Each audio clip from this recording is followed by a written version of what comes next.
Bon, bonjour à tous, j'espère que vous avez passé un bon week-end agité. Samedi soir, je pense que, en tout cas, félicitations à tous ceux qui ont pu récupérer leurs unités sur Magid. Franchement, c'est très très fort. J'aimerais revenir un petit peu, faire un point global déjà sur les chiffres. On est lundi matin, donc il faut reparler rapidement des chiffres. Ensuite, je vais axer sur la communauté de Dubai Land Residence Complex que beaucoup d'entre vous connaissent très très bien. Et ensuite, on va axer sur le projet que vous connaissez également, Arlington. Donc là, globalement, comme on a vu le mois dernier, par rapport à l'année dernière, on a été habitué toujours à exploser les chiffres de l'année précédente. Le mois dernier, c'était pas le cas, on en a parlé avec Mounir. Mais novembre, on redémarre de plus belle. Là, on voit que cette année, en termes de volume de vente, on est au-dessus que l'année dernière. En termes de valeur, donc ça, c'est important de le souligner, on vend plus, mais on peut l'expliquer en se disant peut-être qu'on vend moins cher, alors que pas du tout. On vend plus et on vend plus cher. Donc ça s'explique par quoi? Ça s'explique principalement par l'offre et la demande et toute l'attractivité qu'a Dubaï, que ce soit l'évolution des prix, qui s'explique par le tourisme, par les services, par tout ce qui est innovation technologique et par l'immobilier. Donc c'est l'offre et la demande. À partir du moment où la demande est supérieure, est inférieure à l'offre, forcément l'offre augmente. Ok? Donc là, ici, la demande, ça va être la population. Je ne sais pas si vous voyez juste en bas, 4 248 200. Je ne sais pas si ce site-là, vous l'utilisez, c'est le site direct du gouvernement. Vous voyez juste ici. La question qui revient souvent à chaque fois qu'on parle des résidents qu'il y a à Dubaï, c'est est-ce que c'est des personnes qui sont ici ou est-ce que c'est des personnes qui ont investi et qui ne sont pas sur le territoire, etc. Parmi ces 4 millions, j'ai réussi à récupérer un chiffre. Donc, dans ces 4 millions, on a 1,6 million qui ont la carte résidence, mais qui ne sont pas forcément sur le territoire. Ok? Mais rien n'empêche que la demande augmente toujours. On accueille, si je dis pas de bêtises, en 2024, en moyenne, on a pris 5000 résidents toutes les semaines. Ça, faut s'en rendre compte. Ça veut dire que même si Dubaï livrait un immeuble de 400 appartements tous les jours, il n'y aurait pas assez d'appartements pour loger tout le monde. Et après, il faut rajouter les touristes, il faut rajouter ceux qui viennent faire des escales, etc. OK? Donc, maintenant, d'une manière générale, sur Dubaï, on va regarder les zones qui vont être les plus performantes. Donc forcément, celle qui revient en premier, c'est Jumeirah Village Circle, de son ancien nom Al-Barsha South 4. En deuxième, Business Bay, forcément. Et en troisième, Wadi Al Safa 5. Wadi Al Safa 5, l'ancien nom de Dubai Land, que vous connaissez. Pour la petite histoire, Dubai Land était à l'époque une zone dite leasehold. D'accord? Donc ça veut dire que c'est comme une concession, vous n'êtes pas propriétaire à plein temps, toute votre vie, vous êtes 99 ans. Tout récemment, cette zone est passée à la freehold. Ça veut dire que vous êtes propriétaire à vie et s'il arrive quelque chose, forcément, c'est légué à femme ou enfant, ce que je ne vous souhaite pas. Ensuite, maintenant, qu'est-ce qui va faire la différence entre, je vais prendre Jumeirah Village Circle et Wadi Al Safa? Premièrement, ça va être les prix. Dubai Land Residence Complex va proposer des prix logiquement inférieurs à Jumeirah Village Circle. Maintenant, là où ça va être intéressant pour les investisseurs, c'est le prix de touche, comme on dit. Combien vous l'achetez? Ça, on va regarder le prix au mètre carré, le prix au square feet. On voit que le prix au square feet à Dubai Land Residence Complex va être inférieur à celui de JVC et le prix de vente, il n'est pas énorme. L'écart n'est pas énorme.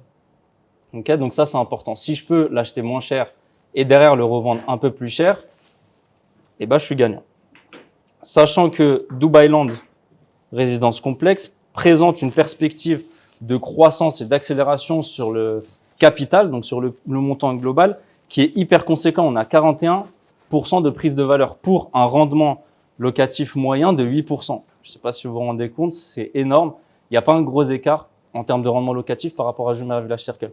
Par contre, Jumeirah Village Circle, sur la prise de valeur, on va tourner autour de 13%. Encore une fois, c'est une moyenne.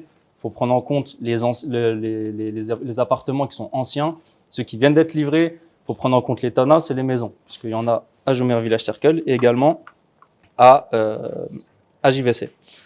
Ensuite, Avant de zoomer sur Dubai Land Résidence Complexe, il faut regarder ce qu'il y a autour. La localisation est super importante. Premièrement, on va avoir Silicon Oasis. Silicon Oasis, donc c'est normalement vous connaissez la Silicon Valley aux États-Unis, donc on va avoir la même chose à Dubaï. Tout simplement la zone économique numéro 1 avec regroupant le plus de petites et moyennes entreprises. Et là, on va regrouper tout ce qui est recherche et développement avec un investissement massif de la part du gouvernement et de part des investisseurs privés. Donc là, pour ceux qui veulent faire du rendement locatif, forcément, ils vont cibler des expatriés, ceux qui veulent travailler, ou des familles, puisqu'ils veulent être à proximité de leur lieu de travail. Donc ça, c'est en numéro 1. Maintenant, j'aimerais faire un petit calcul. Je ne sais pas si vous voyez tous. Tout ça, c'est des informations que vous pouvez retrouver sur le site du gouvernement. Là, étudiants universitaires. Donc là, j'ai pris étudiants universitaires. Dans tout Dubaï, on va avoir 53 308 étudiants universitaires dans tout Dubaï. Si je prends la zone d'Academic City, donc Academic City, je suis très limité en termes de... Voilà. Ça fait tout ça. D'accord? Donc, je vais vous laisser faire un petit calcul. Étudiants universitaires dans cette partie-là. 21 625. Dans la seconde partie d'Academic City, 6 129. Donc, sur 53 000 étudiants universitaires dans tout Dubaï, il y en a 23, 27 000, 28 000 qui sont à Academic City. Et la zone est encore au tout début. On attend encore. Une projection sur les universités et les écoles qui arrivent, parce que dans notre discours auprès des clients, on annonce une trentaine d'universités et écoles, 27 exactement, et on annonce à peu près le double dans les années à venir. Est-ce qu'on a déjà un calendrier? Pour le moment, on a que des bruits de couloir qui disent qu'on attend, on attend entre 40 et 50 écoles. Lesquelles ça va être du... On attend entre 40 et 50 écoles de plus en tout, au total. On attend entre 40 et 50 écoles au total, des écoles, donc ça va être collège, lycée, université, du monde entier, anglaise, allemande, américaine, lycée de l'aviation, lycée français Georges Pompidou, il y a même le lycée de la fashion. Okay. Oui, il y a une académie de sport, il y a une académie de danse. Il y a un peu de tout. C'est une zone académique. On ne peut pas le trouver ça dans les détails du Dubaï 2015. S'il faut aller sur le site du KHDA, je pense. Ouais, faudrait se rapprocher de la KHDA. La KHDA, pour ceux qui ne savent pas, c'est l'organisme qui gère tout ce qui est formation, conseil. Si vous voulez ouvrir une société de conseil, il faut se rapprocher de la KHDA pour avoir la licence. Oui, faudrait voir avec la KHDA s'ils ont défini en tout cas ce paramètre-là. Pareil, ça me fait une belle transition par rapport au plan du coup 2030 sur les métros. À un moment, sur le cadastre, ils mettaient le métro qui passait ici au niveau d'Academic City et qui passait juste en dessous et qui traversait jusqu'à The Villa. Donc, en haut et en bas. Donc, s'ils le valident là sur le cadastre, ils l'ont retiré. Je ne sais pas pourquoi. Mais en tout cas, au dernier rapport, le métro passerait par là et passerait par là également. OK. Hop. Donc, Dubai Land Résidence Complexe. Le petit jardin est caché de Dubaï. On va retrouver, donc, pour information, je vais juste dézoomer rapidement. Academic City, c'est juste ici. Silicon Oasis, c'est juste là. C'est 6 voies d'un côté, 6 voies de l'autre sur l'autoroute qui nous emmènent directement à Business Bay Downtown en traversant Meydan, ce que vous connaissez, Shoba Heartland, et même le quartier du Shir à Mohamed bin Rachid, District 1. Sur Dubai Land Résidence Complexe, moi, ce que j'aime beaucoup, c'est directement en fait à l'entrée. À l'entrée, surtout si vous allez en fin de journée, le coucher de soleil va être juste ici, donc derrière la mosquée qui fait le centre. Et quand vous rentrez dans la communauté, vous voyez directement une avenue avec de magnifiques palmiers, un coucher de soleil au bout, juste derrière la mosquée, et plein de petits commerces juste derrière. Vous allez avoir du Pizza Hut, du KFC, etc. Et la petite particularité, je ne sais pas si ceux qui ont été l'ont remarqué, mais il y a un drive qui passe juste derrière tous ces petits restaurants, et vous avez une route qui vous fait traverser tous les drives. Ensuite, sur la communauté, on attend à peu près 60% d'espace vert. Il y a pas mal d'écoles déjà. Il y a la GEMS, il y a la Aquila School, il y a un parc qui est juste ici. Et à chaque fois, vous allez retrouver pas mal d'écoles et de parcs tout au long. Là, si je zoome un petit peu, vous allez normalement en apercevoir d'autres. Des lieux de culte aussi, un peu partout. Et juste derrière, on va avoir une zone uniquement de maisons, donc townhouse, villa. Ça, c'est encore un élément qui est à retenir et à mettre en avant. Pourquoi? Parce que si je prends ce même terrain et que je mets que des immeubles, forcément, il y aura beaucoup plus de monde, beaucoup plus de bruit, beaucoup plus de densité, de circulation. Le fait qu'il y ait beaucoup de maisons, bah forcément, du coup, sur le même terrain, il y a beaucoup moins de monde. La population qui va arriver, ça va être beaucoup plus des familles, donc beaucoup plus de calme. Et ça, c'est un indicateur qui est ultra pertinent parce que si on a des familles qui viennent ici, que recherchent les familles, encore une fois? Les écoles, proximité avec leur lieu de travail, tout simplement. Donc beaucoup plus de calme et moins de circulation. Et les maisons, vous savez que c'est ce qui fait le plus prendre en valeur. Donc, ça, c'est encore une fois un élément qu'il faut prendre en compte. Maintenant, par rapport à Dubaï 2040, et ensuite je passerai directement sur Majid, pour moi, le plan de 2040 de Dubaï, il encourage l'entrepreneuriat, il va encourager tout ce qui est service, il va encourager tout ce qui est développement des petites et moyennes entreprises et tout ce qui est économie résidentielle. Quand je regarde Dubai Land Résidence Complexe, on retrouve du résidentiel, on va retrouver du commercial et on va retrouver du retail. Parce que pas mal de projets font du moitié-moitié avec des appartements et des bureaux aussi. Je pense à Imtiaz tout récemment. Donc si je résume, Dubai Land Résidence Complexe, pour moi, est un modèle suivant la vision de Dubaï en 2040. Et comme on sait, tout est basé sur la vision du Cheikh. Pourquoi? Parce qu'on retourne sur des quartiers beaucoup plus humains. On donne la priorité aux espaces verts. Encore une fois, sur le plan écologique. On a une densité qui est maîtrisée, notamment grâce au plan d'urbanisme. Ce qu'on n'avait pas à la Marina, ce qu'on n'avait pas à Jumeirah Village Circle, ce qui va nous donner à Dubai Land Résidence Complexe une homogénéité sur la taille des immeubles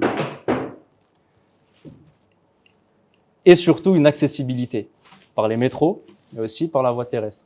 Et de plus en plus, on va avoir les taxis volants. Donc là, ils sont en train de les lancer. Il y a un hélipad qui est juste de l'autre côté du Dubai Land Résidence Complexe à Academic City. Donc voilà, tout ça résulte d'une croissance maîtrisée à Dubai Land Résidence Complexe. Pour moi, c'est vraiment cet endroit-là sur lequel on va se concentrer et ce qui va être le futur. Avant de passer à la suite, pour vous resituer, là,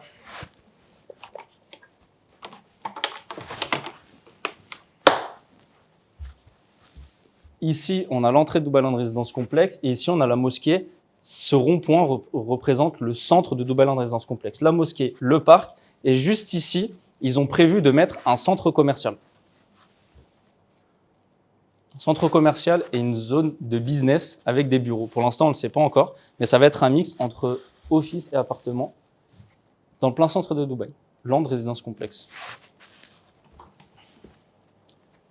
Donc, petite transition sur Arlington 2. Le terrain est juste ici. Arlington Park 1 est juste en face. Donc le précédent projet de Majid.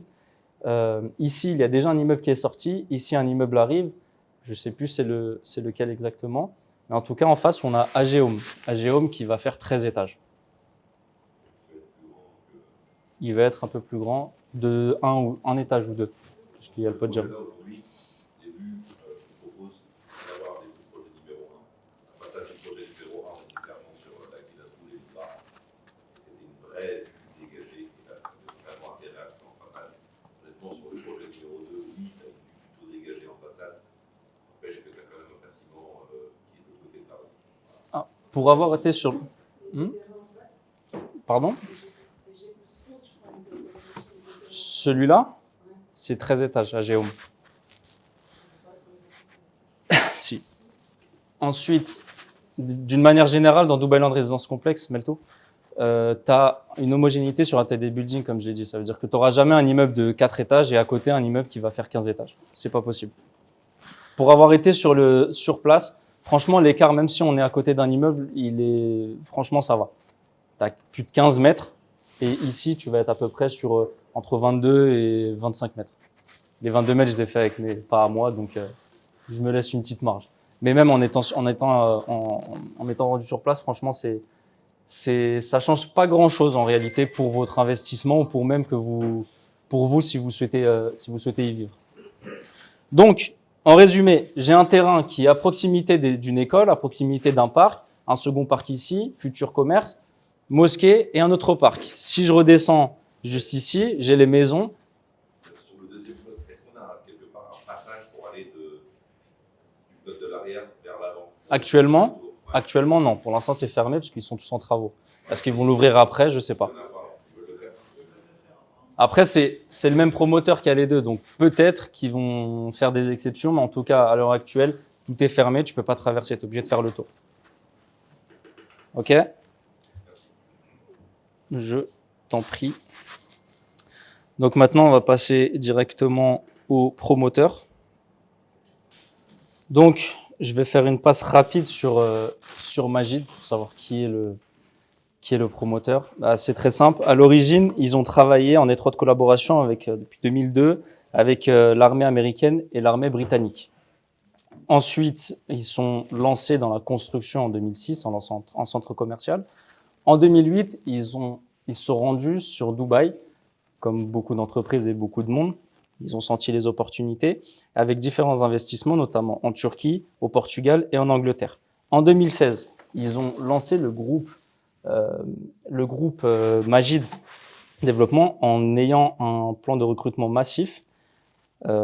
Et en 2022, ils ont lancé directement des fondations en construction de gros promoteurs que vous connaissez déjà. On parle d'un des plus gros promoteurs du Moyen-Orient, dont je tairai le nom. En 2024, je ne vais pas le dire que c'est Damak. Et en 2024, ils ont lancé donc les projets que vous connaissez déjà, Mayfair, Arlington 1 et maintenant Arlington 2. La construction va très très vite. Je crois que c'est l'un sur cette dernière année qui a lancé le plus rapidement après avoir commercialisé son projet. On parle de 2 mois après avoir commercialisé son projet. Donc ça se vend très vite, ça démarre très vite. Garden City pour ceux qui veulent aller voir, c'est très bien. Ouais, le Mayfair. Très sympa le Pourquoi ça va très vite? Parce que c'est comme sur des promoteurs, des très gros promoteurs qui ont déjà fait leur nom ici. C'est une entreprise qui est familiale, donc ils gèrent la chaîne de construction de A à Z. Ils sont donc à la tête, on a le papa, Monsieur Mansour, et on a le fils, Mustapha. Ensuite, sur ces projets-là, on a un fort potentiel d'appréciation, tout simplement parce qu'ils décident de choisir dans tous leurs projets des qualités qu'on retrouve généralement en Europe. Donc, je parle du carrelage qui vient d'Espagne et tous les matériaux qui vont venir tout simplement d'Europe. Okay, les produits qu'ils proposent sont entièrement équipés dès la livraison avec un électroménager allemand et toute la décoration. On a, pour ceux qui n'auraient pas vu, on a des pliants aussi, on a une brochure des matériaux. Ouais. On peut la mettre dans le groupe si vous le souhaitez. On a toutes les marques qui sont utilisées dans le projet numéro 1. On a la référence à chaque fois du matériel, la marque de toutes les appliances et les revêtements bureaux, etc. Ça peut être intéressant dans les clients aussi pour vous montrer aussi derrière que ce n'est pas que la parlotte. Ils font vraiment quelque chose de sympa. Aujourd'hui, des gros promoteurs ne nous ont jamais proposé ça. On l'a demandé quand ils sont venus une première fois de nous donner juste le mood board des matériaux et des marques utilisées. En 3 jours, ils nous ont sorti une brochure hallucinante. Donc, franchement, c'est très sérieux. Ouais, ils sont full en transparence, non, mais c'est bien de le préciser. Ils ont une transparence totale.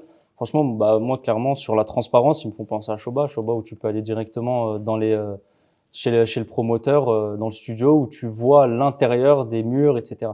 Donc, sur la transparence, je vais pas mettre Majid non plus au niveau de Shoba, mais en tout cas, ils sont bien partis pour.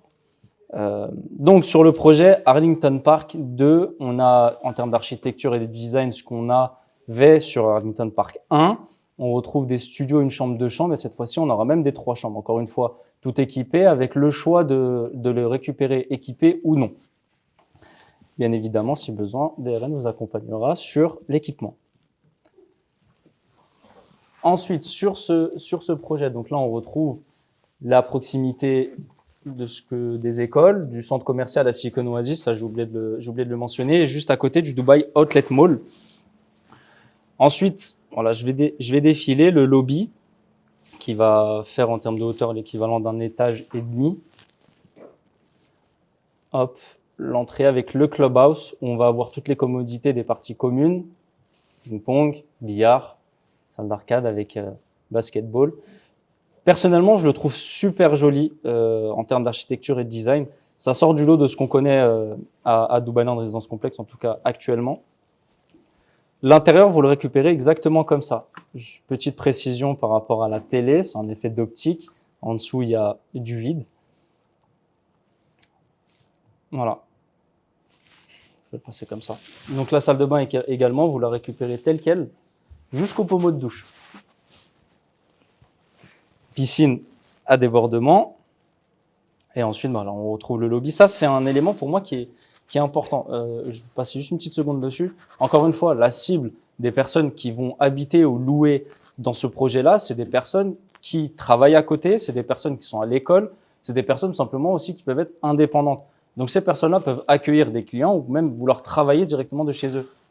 Si j'ai le budget pour aller dans un studio et que j'ai envie de travailler dans un espace beaucoup plus grand, je peux aller dans cet espace de coworking pour travailler. Encore une fois, investisseur, c'est un argument en plus pour le louer aux expatriés ou aux étudiants. On retrouve sur les commodités des choses qu'on a dans les standings des promoteurs à Dubaï, sauna, hammam, spa, salle de yoga, bar à jus. Et dans la salle d'arcade, on va avoir table de ping-pong, table de billard, table de baby-foot, pardon. Donc sur les floor plans, donc ce que je disais, ça va être très simple. On va avoir sur 3 parties un immeuble à chaque fois qui va être à 15 mètres à peu près. Et en face, on a la route et un autre immeuble d'un autre promoteur. Ok. Donc là, sur les plans, la place de parking, ce qui revient souvent, est inclus dans le prix et directement inclus dans le prix et est attitré par le Dubai Land département. On ne peut pas choisir. C'est un nom, enfin c'est une place qui est indexée directement à votre numéro d'appartement. Voilà, je pense avoir fait le tour sur les chiffres de Dubaï, je pense avoir fait le tour sur Dubai Land Residence Complex, sur l'intérêt et le potentiel qu'a cette communauté, le promoteur ainsi que le projet en lui-même. Le plan de paiement, évidemment, est un 60-40 qu'on ne retrouve plus ou très très rarement à Dubaï. 20% d'apport, 1% par mois pendant la période de construction, 10% au moment de la remise des clés, ce qui fait 60% pendant ces 3 ans, et 40% après la remise des clés à raison de 1% par mois. C'était tout pour moi.